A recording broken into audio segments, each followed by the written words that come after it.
মেয়েরা তাদের বাবাকে কেন এত ভালোবাসে জানেন?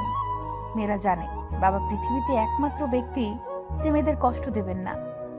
মেয়েদের মনের কান্না এক বিছানায় পাশাপাশি শুয়ে থাকা মানুষটিও প্রায় কখনোই বুঝতে পারে না।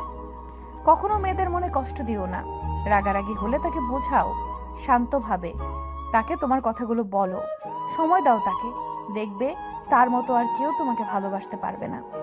আসলে মেয়েদের জীবনের চাওয়া পাওয়াগুলো নিজের একান্তে থেকে যায়, কখনো তাদের মুখে চাওয়া পাওয়াগুলো প্রকাশ পায় না।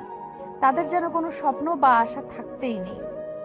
তাদের জন্য যেটা থাকে সেটা হলো অন্যের জন্য বেঁচে থাকা। জন্মের পর মা বাবার জন্য, বিয়ের পর স্বামীর জন্য, আর মা হওয়ার পর তার সন্তানের জন্য। মেয়েদের জীবনটা বড়ই অদ্ভুত। মানিয়ে নিতে নিতে আর মানিয়ে চলতে চলতে জীবন শেষ। প্রথম নিঃশ্বাসটা বাপের বাড়ি থেকে শুরু হয়, আর শেষ